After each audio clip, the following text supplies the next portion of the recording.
আজকের ভিডিওতে থাকছে যশোরের কিছু দর্শনীয় গুরুত্বপূর্ণ স্থানসমূহ। চলুন ভিডিওটি উপভোগ করতে থাকি।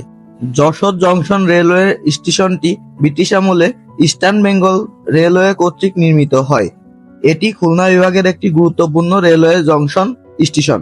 দেশের বিভিন্ন প্রান্ত থেকে ট্রেনে করে বেনাপোল গেলে এই যশোর জংশন রেলওয়ে স্টেশনটি আপনারা দেখতে পারবেন। যশোর শহরে লালদিঘি শহরের কেন্দ্রে অবস্থিত একটি ঐতিহাসিক জলাশয়। প্রায় 150 বছর পুরনো এই দিঘিটি যশোর পৌরসভা প্রতিষ্ঠাকালীন সময়ে খনন করা হয়েছিল। যশোর ইনস্টিটিউট এবং কালেক্টরেট স্কুল দুটোই যশোরের দুটি গুরুত্বপূর্ণ প্রতিষ্ঠান। যশোর ইনস্টিটিউট একটি প্রাচীন এবং ঐতিহ্যবাহী সাংস্কৃতিক কেন্দ্র। এটি বিভিন্ন সাংস্কৃতিক অনুষ্ঠান যেমন নাটক, গান, নৃত্য এবং সাহিত্য বিষয়ক কার্যক্রম পরিচালনা করে থাকে। প্রধান ডাকঘর যশোর বেশ পুরনো এবং এটি ব্রিটিশ শাসনামল থেকে গুরুত্বপূর্ণ একটি ডাকঘর হিসেবে পরিচিত। যশোর ঈদগাহ ময়দান বাংলাদেশের যশোর শহরে অবস্থিত একটি ঐতিহাসিক স্থান। এটি কেবল একটি ঐতিহ্যবাহী ঈদগাহ ময়দান নয়, একই সাথে জেলার একটি গুরুত্বপূর্ণ স্থান হিসেবে বিবেচিত। যশোর জজ কোর্ট 1781 সাল থেকে শুরু হয়, যখন ব্রিটিশ শাসন আমলে যশোর জেলা প্রতিষ্ঠিত হয়।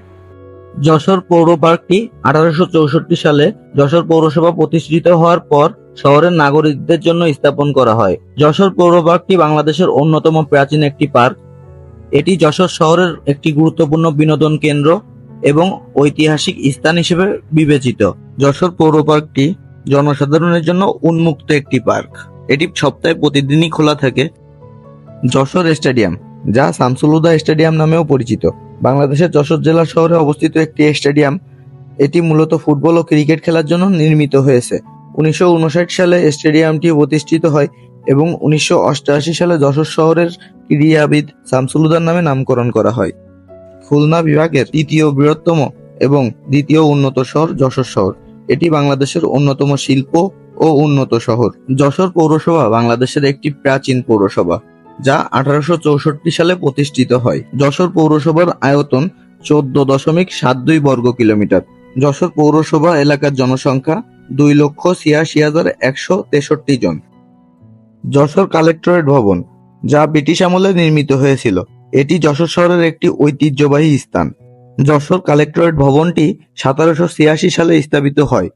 ভবনটি যশোর শহরের ভৈরব নদীর তীরে অবস্থিত। শুরু থেকেই ভবনটি জেলা প্রশাসকের কার্যালয় হিসেবে ব্যবহৃত হয়ে আসছে। বর্তমানে এটি যশোর জেলার বিনোদন কেন্দ্র হয়ে উঠেছে।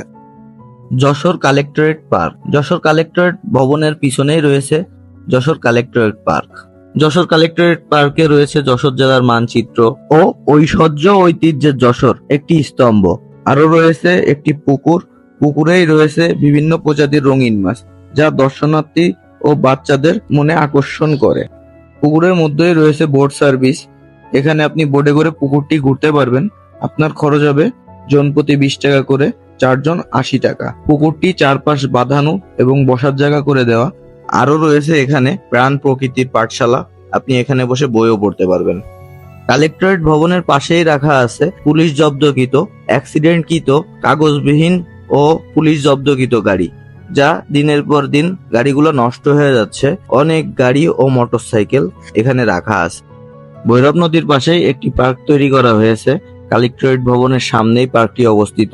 এখানে অনেক মানুষ মনোরম পরিবেশে সময়টা উপভোগ করে। মনিহার সিনেমা হল যশোর জেলায় অবস্থিত বাংলাদেশের বৃহত্তম সিনেমা হল। 1983 সালে 8 ডিসেম্বর এটি প্রতিষ্ঠিত হয়। যশোর জেলার এটি একটি ঐতিহ্য স্থাপনা ও গুরুত্বপূর্ণ স্থান। ভালো থাকবেন সবাই, দেখা হবে অন্য কোনো ভিডিওতে। ধন্যবাদ।